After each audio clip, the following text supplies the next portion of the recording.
Certainly business schools, what I would say is business schools do not train leaders. Experience on the job trains leaders. Experience in overseas, wherever overseas may be, experience in tough conditions trains leaders, and you're able to identify. To go back to the question about MBAs, yes, MBAs are extremely interesting, but to be quite honest, they've become quite a commodity item these days, and certainly very overrated item in the UK.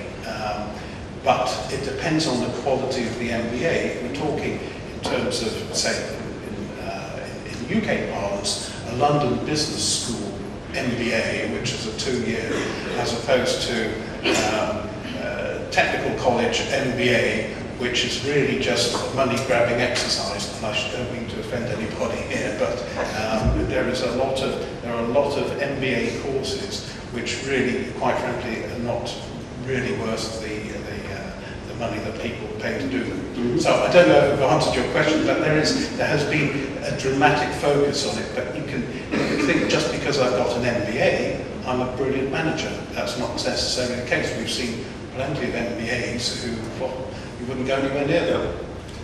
I want to ask you about what's been happening in the UK, which is, this entire Tata is taking over businesses and moving into the UK. So you've got a Chorus, you've got a JLR. What's the sense in the UK about an Indian business and Indian managers coming in and running what was otherwise a fairly good old British club? Look, the Tata is a great one. Last month they announced massive investment in the UK, opening up a new engine plant, employing about 750 people in the manufacturing sector in the old Black Country. That's where the old manufacturing heart of the UK used to be. The UK has an open economy. In fact, virtually everything's for sale. If you want to buy it, the French come in, they buy our utilities systems, our utilities. If people want to buy a UK operation, it's up for sale, more or less. Heathrow is run by the Spanish. No, it's a Spanish company. So do we worry about foreign companies coming in? Not really. Ford bought out JLA and couldn't make it work. And I think we have somebody from Tata here tonight.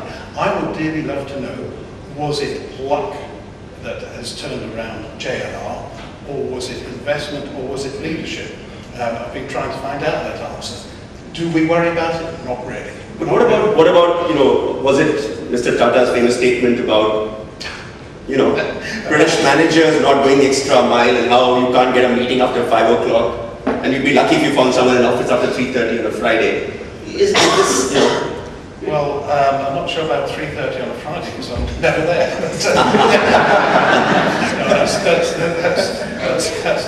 That's not true. But we do. That's a bit of a biased and unfair parallel or criticism. It's right in places. It's right in places. But there are equally very industrious people. If you take JLA, the people haven't changed. They're still essentially the same people. Most of the management is the same. Mm-hmm. There hasn't been a wholesale shift of management. I think that what has happened with JLA, Jaguar Land Rover, which they bought 2 brilliant marks, 2 brilliant brands, and injected finance and injected a little bit of leadership and a little bit of change of direction. Yep. And I think it wasn't a wholesale change, but a little bit of fine tuning. I may be wrong, but that seems to be the perception. But I was just wondering, is this a case of Indians trying? Is too much made of hard work? Is it an Indian trait?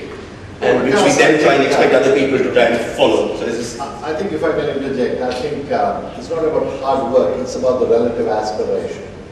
The Western world attained a certain level of economic development, and there's a degree of perhaps saturation in terms of what today they aspire for themselves. Whereas the emerging markets perhaps they have far greater aspiration out of themselves, and therefore hard work seems to be, perhaps, and that's partly even culture that has been ingrained into people, that you work hard, you succeed, and therefore they put in efforts.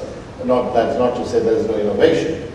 But having said that, it's true that when you acquire companies in the Western world and talk to your, God knows when the last saw about that. Yep. So therefore, I think the frames of achievement that perhaps some of us in emerging markets are trying to chase are far more. But that's not necessarily what the global view of great leadership is all about. There's lots of other stuff that goes with this, right? Versus perhaps saying my son had a, There's no, you're absolutely right, that there are elements of executive compensation that can lead to, how can we put it, behavior that is less than total integrity.